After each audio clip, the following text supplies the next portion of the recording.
Surveillance, manipulation, paranoia, false seeming, few words to describe the harsh reality of the world of espionage. Far from American standards in the field, far from fantasies on the subject, clandestine waves are once again taking a step into the world of intelligence and spies. Our guest was one of them, but not the least. He belonged to the illegal clandestine service from KGB. He will tell us his incredible story of his past at the legendary KGB through United States, where his mission was infiltration. But now let's welcome Jack Barsky. Jack, hello. Hello, and nice talking with you, sir. As you probably know, if you read the book, I spent Yes. several days in Paris, and it was that was a it had been a dream of mine, and that dream, that part of my dream, was fulfilled by becoming an agent.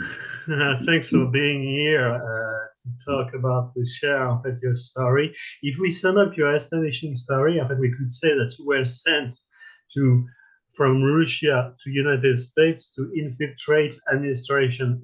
Is that right? No, see, the thing is that there wasn't really a master plan to say, well, you got to do this, this, and this. There was more or less what the specific plan that I had that was executable: become an American, live like an American, Mm. and then we'll see what we can do. Now, what they were interested in, it was, To but this share was the American way of life and to absolutely no. avoid.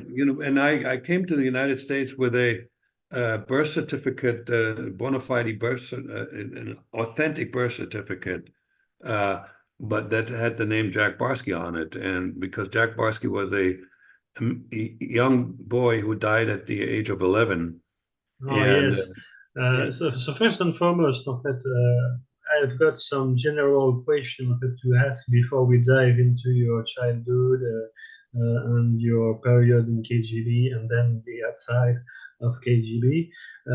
The first thing, what is a legend to understand correctly the kind of job you had to make? What is a legend and how long does it take to get it? you mean the cover story? The cover story, yeah. Okay, well, okay, so we start out with you know, claiming that I was born American. Yeah, Okay. yeah. So I knew where Jack Barsky was born. I knew the names of the parents, and then we worked on what happened then, where I went to school. So there were some there were agents, KGB agents, who operated in New York under diplomatic cover. So they just went around and looked up, the address of a an elementary school, then a middle school, and then a high school, and they took pictures. So we had that part covered. Yeah. Now what we didn't have covered, somebody had asked me, "Well, who was your favorite teacher in elementary school?" For for any kind of people question, what I did, I took the German people with me, so to speak, in my mind, and gave them different names.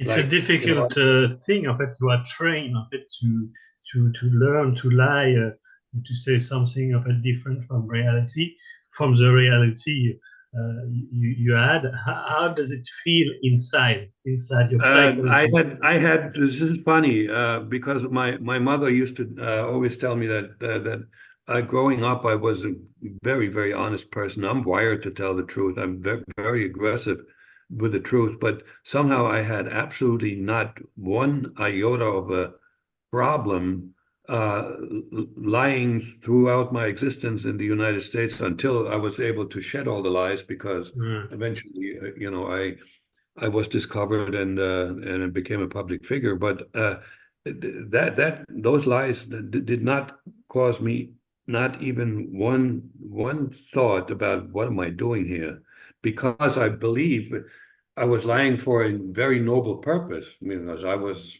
clearly 100% convinced that the United States was evil, I was 100% convinced that communism would be the best thing that could happen to the world and all the people in the world, Yeah. and that I was going to participate in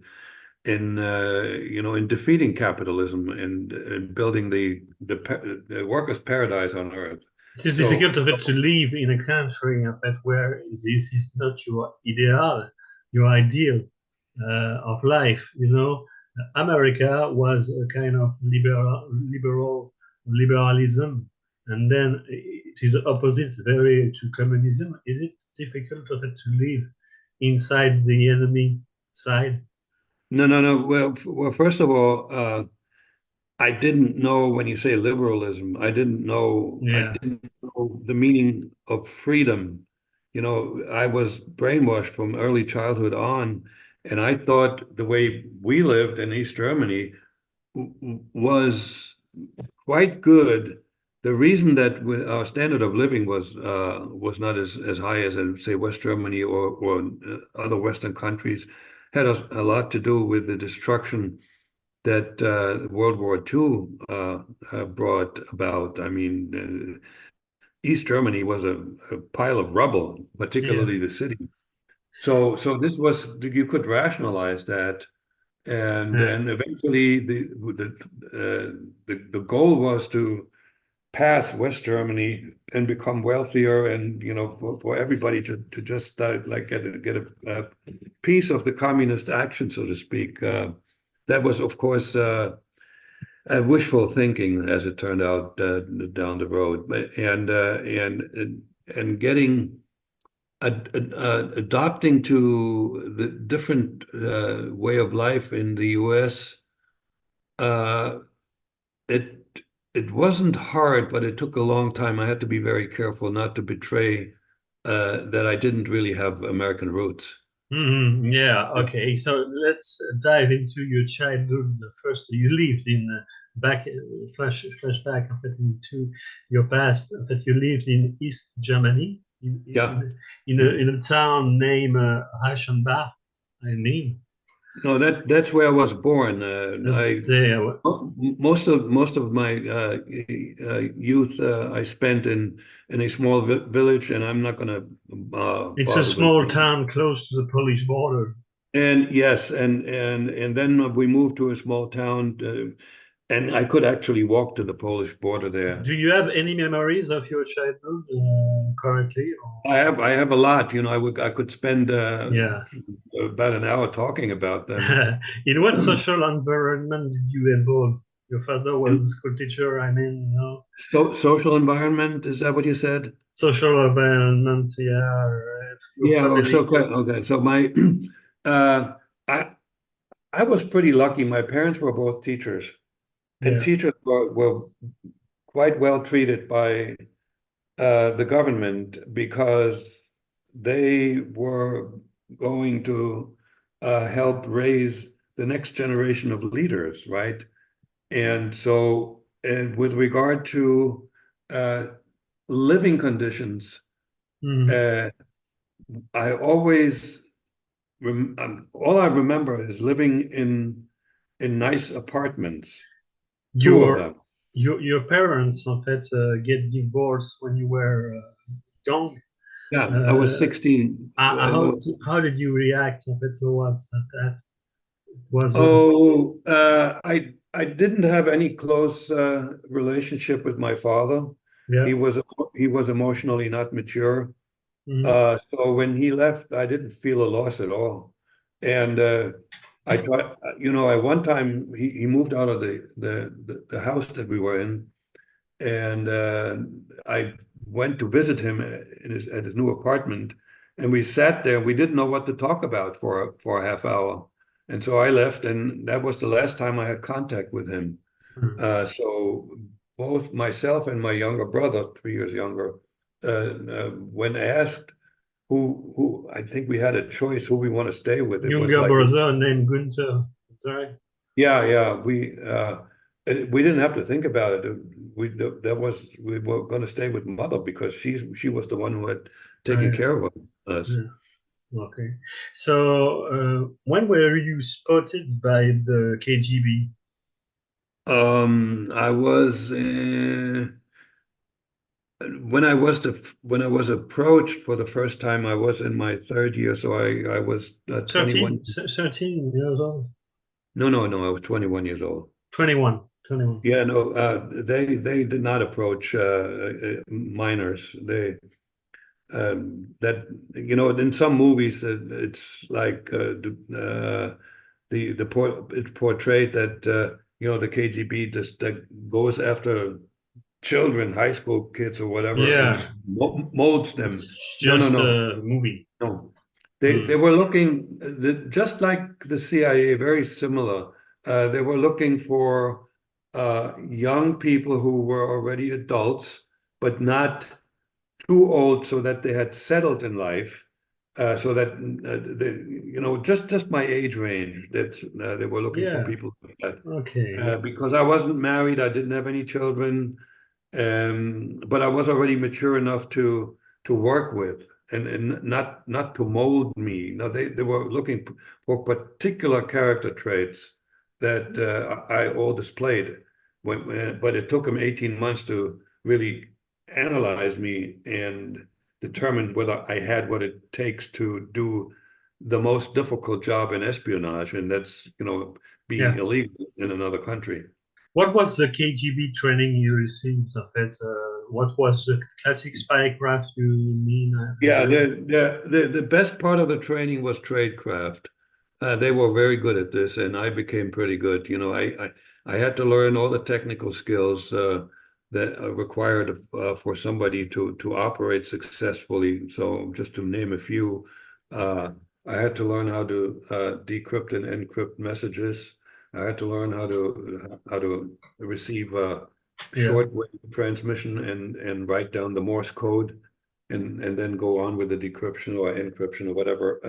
Secret writing, photography, surveillance detection, meeting protocols, The you whole know, thing. and and and uh, and on and on. Yeah. The Is being clandestine what you wanted? Say that again, please. Is being illegal or clandestine what Oh, you did I want to wanted? do that? Yeah. No, not. I never had a thought growing up that I would want to be a spy, even though we had in East Germany we had our own version of James Bond on the TV, and he was a hero. And he lived a Yeah. good life, but he was a Nazi hunter. Yeah. I never thought I would be somebody like that. I was going to be a teacher, a college professor, like my parents. Mm. I like teaching, Yeah. and when they approached me it became pretty clear that I was going to be an illegal. Initially, the thought was to West Germany, and I still, what I liked about this was the ability to travel to countries that were otherwise not accessible. Mm. What I Having liked, managed the solitude of a clandestine, of an undercover agent, solitude inside of it, because you are alone inside. yeah, well, look, and I was very much just listening and doing what was necessary to do the next steps. I had fundamentally two points where I could have made a decision. When I was first approached, I could have said, I'm not going to go down that path. That was very early. And Yeah. then a year and a half later, when a senior, most likely the head of the KGB in East Germany, asked me if I'm ready to join, and at that point I could still make a decision without getting into trouble, and it was a tough decision, but eventually my uh, I was flattered by the most powerful intelligence organization offering me that kind of a job. And I was thinking about the adventure ahead of me and all the countries I might be able to visit, and that was painted subtly in front of my facing that I would actually be quite wealthy. And the plan actually was to make me into a wealthy businessman. I can get into a little detail. Uh, go to the United States, get documentation, including a passport, and then move to, say, Switzerland. So you arrive in United States with a simple mission to, how to say in English, to mold en fait with the population to to to make to be an American citizen. Right. That was the most concrete task. Become an American, and then move to Switzerland and open a company. And the KGB had experience how to move money, quite a bit of money into a particular company. And then after 2 years, I would move back to the United States and be wealthy and uh, be able to mingle with interesting people in the higher society. I could have at that point I could have joined a country club. I could have just normally get to know people that are decision makers in government, or at least influence decisions, because the plan was for me to find out things that have to do with foreign policy. And how does the story end concerning your trip in the United States and your undercover? Oh, you're jumping to the ending? At the end of the ending, because we are very used to know the end, because the kind of things that you do in United States is important, but the end of it is quite. Okay, all right. So I spent 10 years operating in New York City, doing what I could do as far as espionage work for the KGB, and then came that episode that made me make a decision. So first of all, I had married a woman who when she was a girlfriend, and then she Yeah. told me that she was illegal in the United States, and she asked me if I could marry her so she could become legal. And I thought it was safe because she was from South America, and she was a safe girlfriend and a safe quote unquote wife, because she never would have figured out that I'm not 100% American. And So you married her. yeah, I married her, and of course I didn't tell the KGB, because that was insane. They would have like said you're taking an incredible risk, You had because some contact regularly with KGB during that time. yeah, but not every 2 years I was in Moscow for some face-to-face interaction and some retraining when it was necessary. But all other contact was I received the answers to my questions, and things that I was supposed to do through uh, um, shortwave radio transmission once a week. I got that, and I sent my information via letters done with secret writing. That was most of the interaction we had, other than every 2 years, couple of weeks in Moscow. So the KGB did not know that I was married, and then this lady got pregnant. Despite the number of U.S. security agencies, en fait, you were able to slip through through the American counter-espionage. I didn't quite understand the question. You slip through of the counter-espionage network, despite the number of U.S. securities, you managed. Yeah, no, I know this based on what I'm going to tell you. I know it's based on some retired FBI agents. Illegals like me were fundamentally impossible to find. Yeah. Because I'm friends with one fellow who was sent to New York to look for illegals. there's no, unless a citizen has a suspicion and goes to the FBI and says, "There's something wrong with this fellow." But I was cautious enough to integrate in society very carefully. I didn't. The first time I felt really comfortable operating as an American when I had my job, my first job in a big company as a computer programmer. And at that point, my accent was minimal, but there was a little bit of an accent, but it was easy to explain because um, I told everybody that I was grown up. I grew up bilingual because my mother was German. She spoke fluent German. So in New York, there still are a lot of bilingual people who speak with an accent when they speak English, particularly. The ending of your cover is December 1988. You That know, is correct. In that's 1980. correct, 1988. And the KGB, has some suspicious about your cover, which was compromised. Yeah, Uh, so you are alerted by something, a dot, yeah, yeah. yeah, red dot So of it on the it, metro.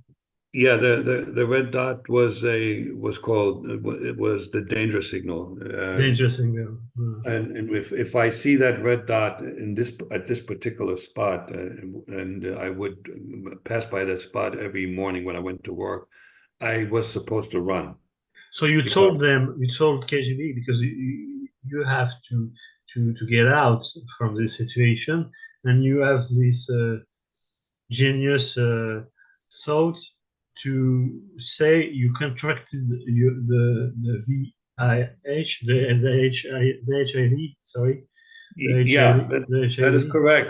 But we need to make clear why I was motivated Yeah, yeah, to not follow the instructions that were in my head. What I was supposed to run to flee toward and cross into Canada, and then uh, ring the bell at the Soviet embassy in Ottawa, and then they would take me back home. mm, And back home was still East Germany. The wall was still in place. There was nobody had a clue that the wall would fall within a year. Nobody had a clue that the yeah. Soviet Union would fall apart. So, so it would have been a real good thing for me to follow the instruction, but, and this is the but, I had an 18-month-old daughter now, and there's something that happens to, I think, quite a lot of men particularly when they have a baby girl, well, we fall in love with them. And Mm, I was deeply in love with this little girl. yeah, And I wouldn't leave her. I couldn't leave her. Because I didn't know how to make sure that she would have a good childhood. Her mother, her mother didn't have the earning capacity for them to live in a decent place. She would have grown up in poverty.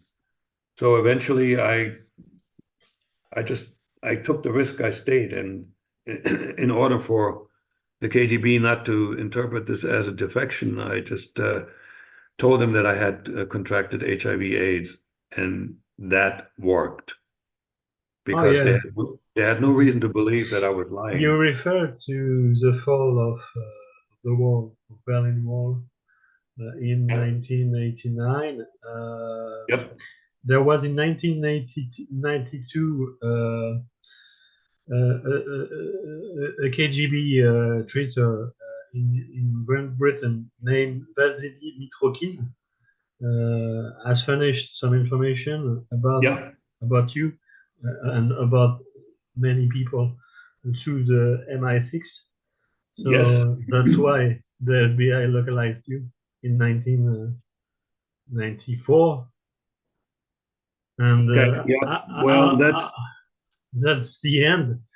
What was the deal concerning your partnership with FBI to stay in United States?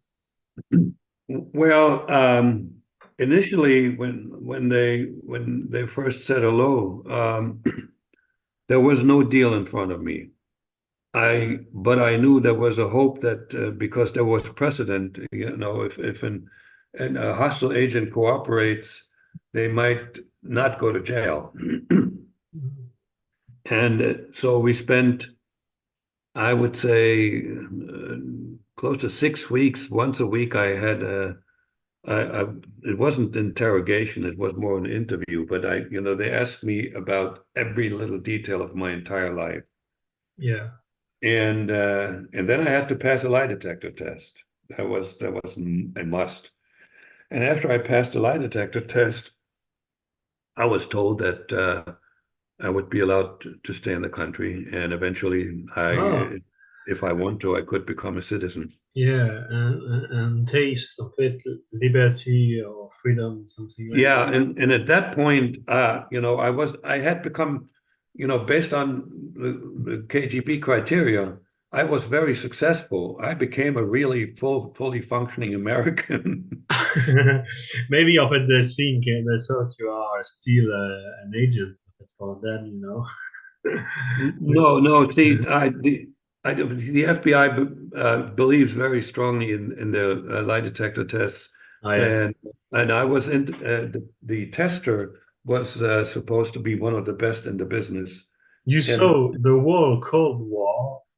How do you see espionage from the past to today? Of it, what is your thought about espionage and the evolution?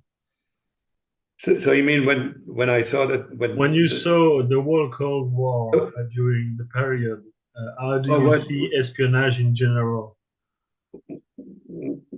well, I don't think there will ever be an end to people trying to find out secrets. Hmm.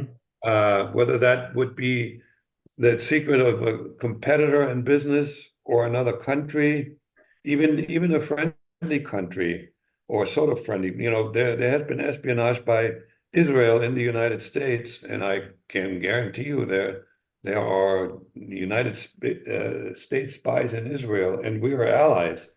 This is a fact of human nature. We just curious. We want to find out. And it makes you more, we think we are more secure if we find out these secrets, which is, of course, an illusion because a lot of the secrets are not really the truth. Yeah, There's just so much lying going on in the world of espionage. And, there, what we call is the word is called a dangle when somebody approaches, say, the FBI and says, yeah. I'm a, I'm a, I'm a Russian and I work for the embassy. I want to work for you, but that could be just a plant, and he would feed the FBI or the CIA information that is manufactured. That's not the truth. So it's we in this business call the world of espionage the wilderness of mirrors. In France, en fait, recently news, uh, we have learned that the boss of a great media named L'Express, I mean, was furnishing Russia some information. I don't know if you are aware of that. If you are aware of the situation, if you're aware that No, no, I'm sorry. someone, I just leave you the link after I exchange. But he was furnishing. It wasn't illegal, furnishing information in a period of 30 years uh, to Russia. Wow. So there have been a real politics, a real aggressive politics of Russia to a country, and the CIA takes stocks uh, of the straits in 2040 if you had to carry out to 2040, sorry, if you had to carry out the projection exercise, what would it be? You know, the CIA takes stocks of the threats in 2040. What would be the projection of it you can make? Did you say 2014 2040, 40, in or 40, in the 40? future, in the future, there has been It's perspectives. the more we make progress with regard to protecting identities, I think today Yeah. it's already very difficult to become an illegal. Uh, to come just do what I did is not possible anymore, simply Mm. because we got social security numbers assigned at birth if you're born in the United States. So what the Russians are doing now, they have one favorite country, but they go through other countries where it's still easy to become a citizen, such as Brazil.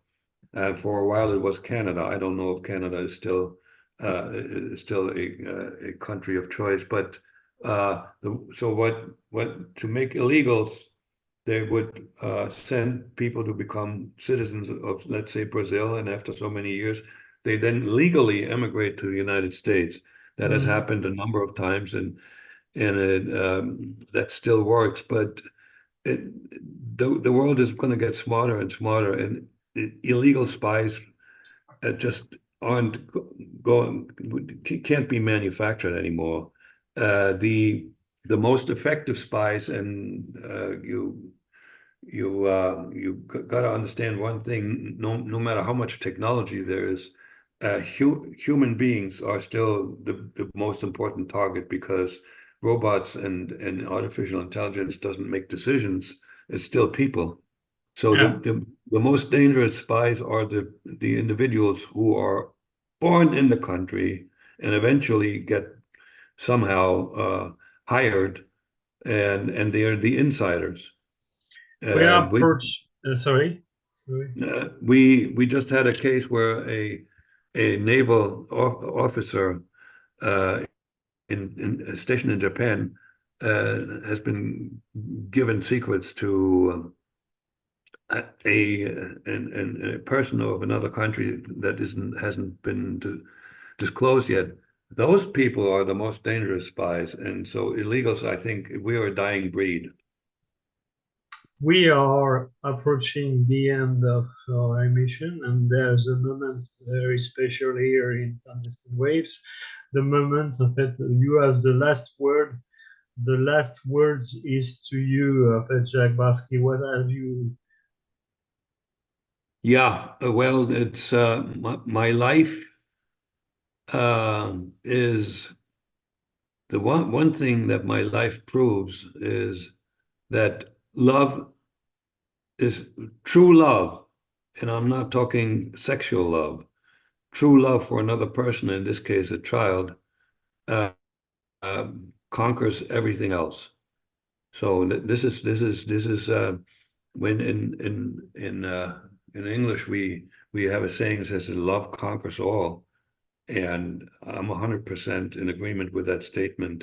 And I'm not the only one who has made sacrifices, and some people have actually sacrificed their life out of love for another human being. Thank you for your honesty, for your disponibility to. Thank you. I made the conclusion of it, then we talk again. When I Okay. was 18 and fantasizing and spy movies, I dreamt of touching this reality. With clandestine ways, I was able to approach women and men, agents of the shadows, whom, with my modest word, I bring to light. The life, as Jack Barsky lived, is double, but we should not necessarily connect double with duplicity, because sometimes truth prevails over lies, darkness fades in the face of light, and somewhere there is a place for Jack Barsky on the side of the immortals. Thank you for following the show. I will see you soon for a new part of the world of security. Thank you. Okay, well, thank you. And I like that comparison of double and duplicity. I'm not duplicitous anymore, and when I was, I thought it was for a good reason, and that reason turned out to be false. Yeah, thank you. All right, thank you.